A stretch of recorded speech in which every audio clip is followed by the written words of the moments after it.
Welcome to professional tax fair दोस्तों। तो आज अपन देखेंगे कौन से डॉक्यूमेंट रिक्वायर होते हैं इनकम टैक्स रिटर्न भरने के लिए।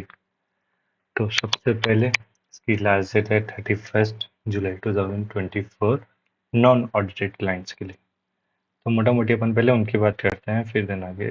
तो सबसे पहले आपको पहले इनकम टैक्स में रजिस्ट्रेशन करना पड़ेगा अगर आप फर्स्ट टाइम रिटर्न फिल कर रहे हैं। तो उसके लिए आपको PAN card, Aadhaar card, mobile number, email ID, account number वगैरह, आईएफएससी कोड वगैरह, ये सब सारे डॉक्यूमेंट चाहिए होंगे। तो मान के चल रहा हूँ कि आप रेगुलर रिटर्न भर रहे हैं, अगर आपको रजिस्ट्रेशन करना है तो पहले आप इनकम टैक्स में रजिस्ट्रेशन करेंगे, देन आप आई फिल करेंगे। सबसे पहला और सबसे इम्पोर्टेंट डॉक्यूमेंट होता है आपका बैंक स्टेटमेंट। मैं डायरेक्टली जो बात है डॉक्यूमेंट में उस पर आता हूँ घुमा फिरा के नहीं। तो सबसे पहला जो डॉक्यूमेंट है वो बैंक स्टेटमेंट फाइनेंशियल ईयर 23-24। इसमें आप कुछ चीज़ें सारे बैंक स्टेटमेंट कोशिश के सारे बैंक स्टेटमेंट चाहिए आपके नाम पे।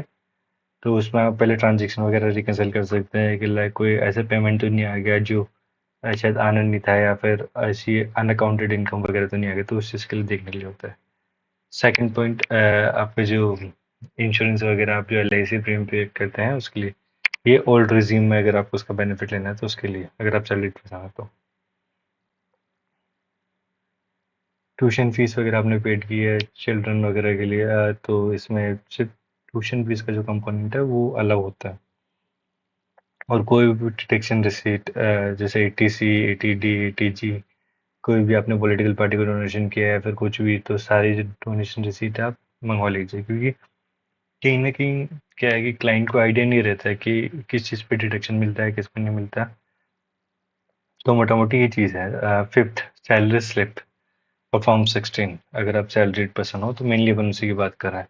तो अब इसमें क्या हो रहा है कि नॉर्मली जैसे मैं भी रिटर्न देख रहा हूँ, तो इसमें न्यू स्लेब से आपकी टैक्स कैलकुलेशन की, बट ये तो ऑप्शन है ना अपने पास में कि अपन ओल्ड में जा सकते हैं, न्यू में जा सकते हैं।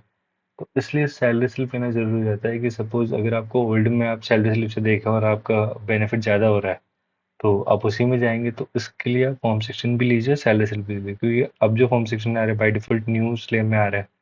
तो वो दिक्कत वाली बात है। तो अगर आप सैलरी स्लिप लेंगे तो आप इजीली दोनों कंपेयर कर सकते हैं ओल्ड और न्यू में, और फिर उस हिसाब से आप लीगली जो भी आपको रिफंड बनता है आप क्लेम कर सकते हैं। सिक्स पॉइंट होता है, आपने जो भी ट्रेडिंग वेडिंग करी है पूरा इसमें पूरा चिट्ठा, इसमें फीचर्स एंड ऑप्शंस भी आ जाते हैं।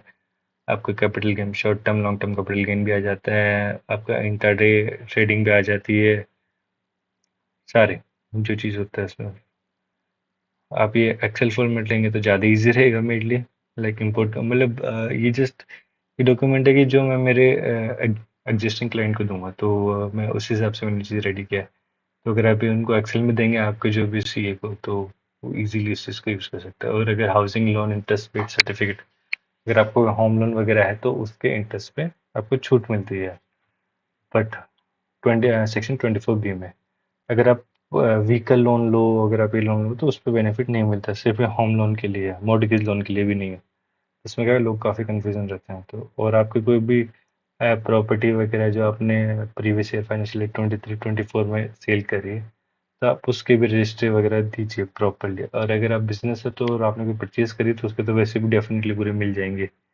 और any other income which is example, like mostly क्या होता है कि जब कोई भी पर्सन रिटायर होता है उसको कुछ ग्रेचुटी वगैरह मिलती है, कुछ और भी जैसे अनकमिटेड पेंशन, कमिटेड पेंशन, वो सारी चीज़ें उसको मिलती है। तो उसकी भी आप डिटेल दीजिए, क्योंकि लाइक उस पर इनकम टैक्स नहीं लगेगा, बट फिर भी आपको वो चीज़ आपकी आईटीआर में रिफ्लेक्ट करनी पड़ती है, शो करनी पड़ती है उसके लिए। अगर आप कहीं पे शेयर होल्डर हैं तो डायरेक्टर डिटेल वगैरह प्रॉपर वो चीज़ दीजिए। और जो आपके ए आई एस टी एस में और कोई भी इनकम आ रही है जो लगता है आप ही की है, तो उसके कुछ भी प्रूफ वगैरह आपको देने हैं, तो वो डॉक्यूमेंट ज़रूरी है। ए एस टी एस आप एक बार फाइल करने से पहले चेक कर लीजिएगा, क्योंकि बहुत सारे लोगों को इसमें इशू आ रहा है कि जैसे मेरे भी एक क्लाइंट के आया था, उसकी 1 CR की उन्होंने एफडी शो कर दी जो कि उसकी है नहीं।